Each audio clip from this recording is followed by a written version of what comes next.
ओम श्री गुरुदेव दत्त. श्री स्वामी समर्थ. नमस्कार मित्रांनो, आपण बघत आहोत श्री गुरुचरित्र भावार्थ अध्याय 5. श्री गणेशाय नमः. नामधारक भक्तासी सांगे सिद्ध विस्तारेशी, अवतार झाला मानुषी भक्तजन तारवया.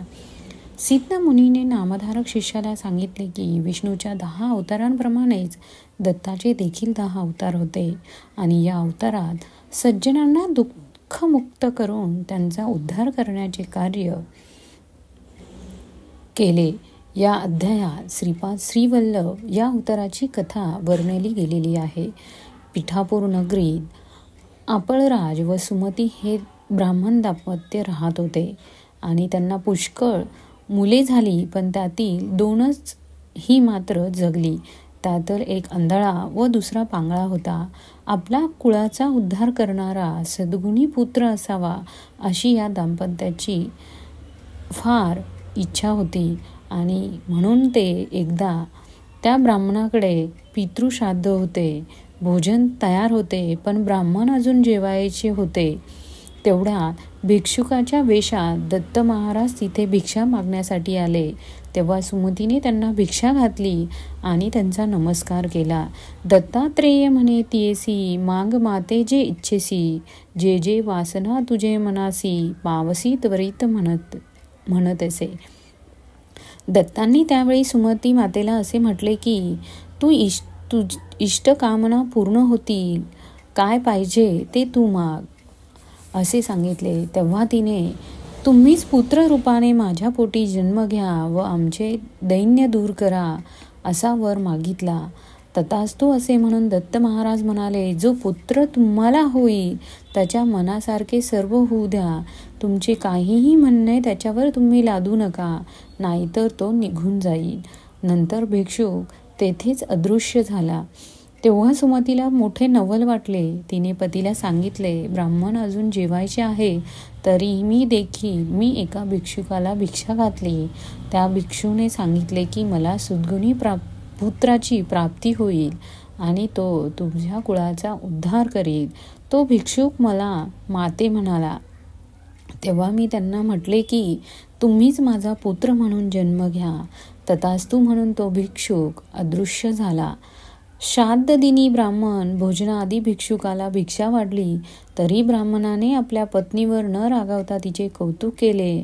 कारण मध्यान्ह समयी भिक्षेसाठी दत्त महाराज येतात, त्यांना विनमुख पाठवू नये.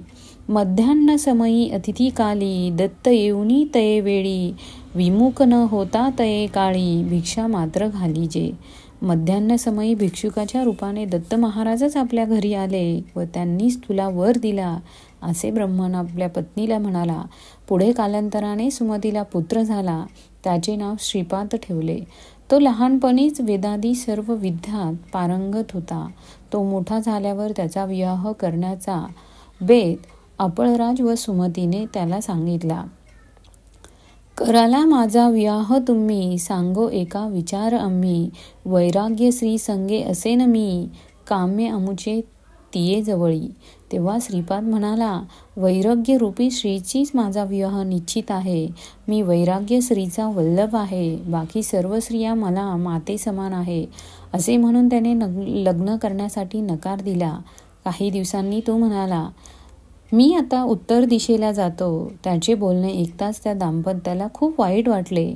आई मोठ्याने रडू लागली. माझी दोन्ही मुले अपंग आहेत. म्हातारपणी आमचा सांभाळ कोण करील? अशी आम्हाला करेल. तू आमचा सांभाळ करशील अशी आम्हाला अपेक्षा होती.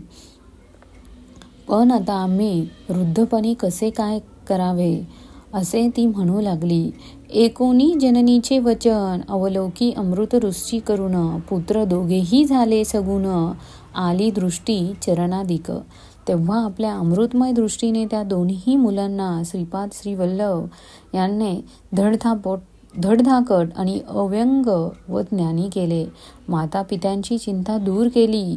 वंशात अखंड संपत्ती सुख व विद्या नांदेल असा आशीर्वाद देऊन तो साधू लोकांना दीक्षा देऊन त्यांचा उद्धार करण्यासाठी उत्तरेस बद्रिकाश्रमात गेला. या अध्यायाचे रहस्य परित्राणाय साधूंना विनाशायचं कृष्टता या कार्यासाठी व धर्माची विस्कटलेली घडी नीट बसवण्यासाठी भगवान विष्णूंनी अनेक अवतार घेतले. दत्त महाराजांनी आपल्या अवतारात साधक, साधू, उपासक, भक्त, सज्जन यांची प्रगती करून देण्याचे विशेष कार्य हे केले. पुत्राचा मोहही मातापित्यांना प्रभूच्या कार्यात सोडावा लागतो. राम अवतारात दशरथ व अयोध्येतील प्रजाजनांना देखील रामाचा विरह हा सहन करावा लागला. कृष्ण अवतारात नंद, यशोदा व गोपींना कृष्णाचा विरह सहन करावा लागला. तर श्रीपाद श्रीवल्लभ अवतारातही सुमती व अपाळराज या मातापित्यांना पुत्राचा वियोग हा सहन करावा लागला.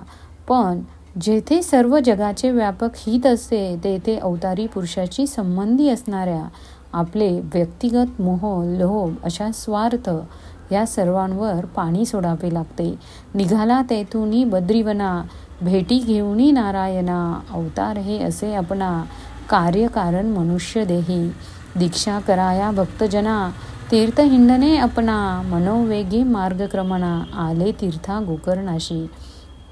मित्रांनो, पुढील अध्याय बघण्यासाठी चॅनलला सबस्क्राईब करा. धन्यवाद.